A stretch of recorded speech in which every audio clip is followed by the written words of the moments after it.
company directors. You are my absolute favourite type of clients. Let me tell you why.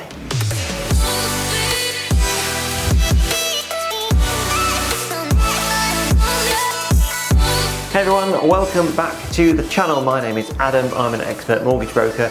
Today we are talking all about company directors. Now, I said at the start, company directors, you're my favourite type of clients. That is because you have so many options.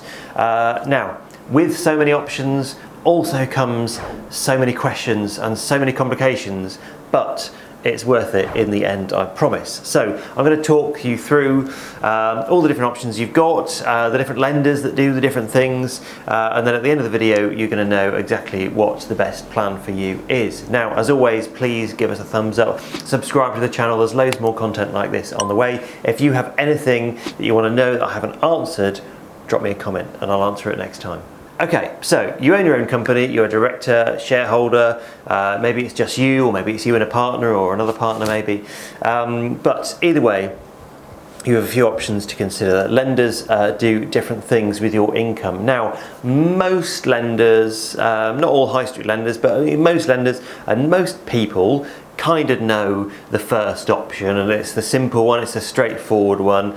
It's salary and dividends. So as a company director, you're going to be paying yourself, most likely, I'm no accountant, this isn't accountancy advice, but most likely you're going to be paying yourself a low salary to fit in with the tax-free threshold of the year, depends on the year, but 12 or so at the moment. So you're going to pay yourself a small salary, and then anything over and above that is going to come in the form of a dividend, because you pay less tax on a dividend. Now, that is fine, that is easy. So what most lenders are going to do is look at the salary and the dividends that you've taken in the last 2 years, and they're going to average those figures out, and then that is the figure that they're going to use for your mortgage. Now, there's some problems there. What if this is your second year and your first year was really, really low, you'd only just started, there were loads of costs and things, you only made £1,000 in the first year, but now you're up and running, second year, you've made £50,000. Well, unfortunately, we're going to take an average of that and end up somewhere in the middle, 25-ish. So that's not ideal. Now, there is a lender or two, there used to be more actually, but one of the big ones changed this not so long ago, which this is a separate story, I'm waffling now, but I was just about to do my mortgage application with them for this very same reason, and then it all fell apart.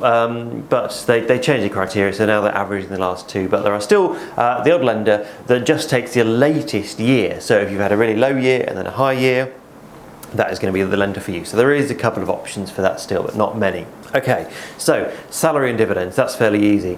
Now, the other layer of complication in there is that most lenders will use your tax year salary and dividends. So, you know, April to April. And for that, they will ask for your last couple of years SA 302s or tax calculations alongside the tax year overview to show that you've paid all the tax.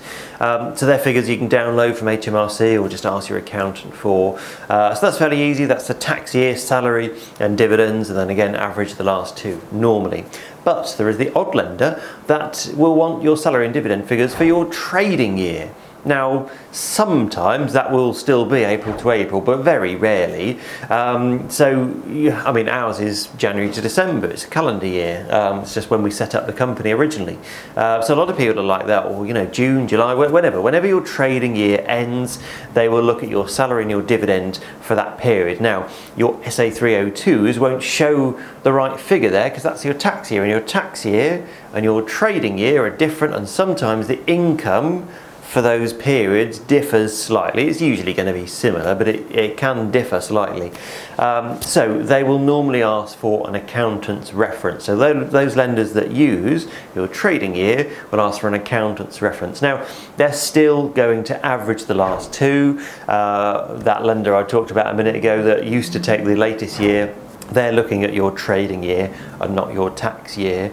So they're averaging the last two of your trading year. So there's another option there, but still using salary and dividends. Now, salary and dividends, that's how it's been for a long time, and that's okay for most people. You know, if you're not sort of pushing the boundaries of affordability, you know, that's generally going to be okay. With some lenders, you have to watch your net profit figure, because if you've taken let's say you've taken your salary and dividends out, and you've had extra money in the business in the past, but this year's been a bit low, but you've had surplus money in there, so you've still taken out the same amount. There's one or two lenders where we go, and you have to watch that net profit, because if it's below the dividend you've taken, they'll only use the lower figure. So that can cause a little bit of a problem sometimes. That's caught a few people out in the past, but not if you know what you're looking at. Now, if your salary and dividends are not enough, or you do what a lot of people do, and that is leave some money in the business. Now, you can take out sort of 50 or so thousand, isn't it, before you're a higher rate taxpayer. Now, if that is enough income for you, why would you pay personal tax on money? A lot of people leave some money in their business each year. So let's say your company makes £100,000 of profit, but you only need 50 to live on and do what you want to do. Partner earns as well, or whatever. There's a big chunk of money sat in the company there, because you're going to pay corporation tax on it anyway, aren't you? So it may as well stay there to save you paying personal tax on it as well. Now, if you then go to one of these lenders that takes your salary and your dividends, they're just looking at the 50. They're only looking at what you're physically taking out.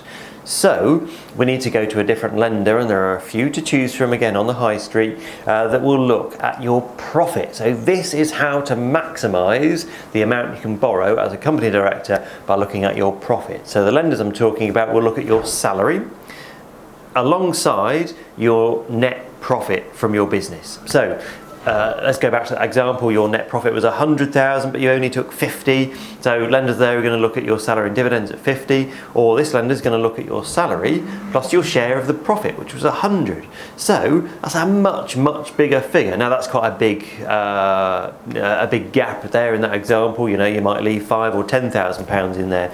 But even so, anything you leave in your business can be used by these lenders that look at your salary plus your net profit. There's even a lender that will look at the gross profit, which I suppose makes sense, because you could take it out as salary and then you wouldn't pay the corporation tax on it. I don't know, anyway, but yeah, that's going to be a big difference for you compared to your salary and your dividends. So we can see there that there can be quite a big difference. You know, if you're in that example where you've got £50,000 that's left in your business, that's a huge extra amount of mortgage that you can borrow. Even £5,000 or £10,000 difference. You know, when we're looking at 4.5, maybe even 5 times income, depending on what your income is, you know, that's a big difference. And that is how we have helped so many company directors really maximise their borrowing. You know, we see people all the time that talk to us and think, well, I'm going to look at a house at this much because this is how much I've earned, this is how much I've been told before. But then actually, when we drill down on the figures, they can borrow so much more, and it opens up a whole new world of possibilities. The thing is here, it takes a little bit of time to go through these figures. You know, there's quite a lot of information to gather to work out what's best for you. You know, we need figures for salary and dividends for the tax year. We need figures for salary and dividends for your trading year. We need your accounts for your salary and your net profit and your gross profit. And we put all that together and then decide which lender is going to be best. If your mortgage broker can't be bothered to do that, or you just go straight to your bank, they're only going to look at the one set of figures that they're interested in or that they know about. So there's a whole world of extra possibilities there. Now, if that is you and you want to go through what your situation is and how your figures would affect how much you can borrow, you can book an appointment with us. I'll pop a link in the description below. It's also on our website if you want to go and check that out first as well. If there is something you want to know and you don't want to talk to us yet, please do feel free to drop us a comment. Always like reading comments on the videos, and I'll try and answer them in the next video, or I'll always reply to your comments as well. So if you want to do that, please do book an appointment, go and have a look at our website. If not, I will see you on the next video very soon. Take care.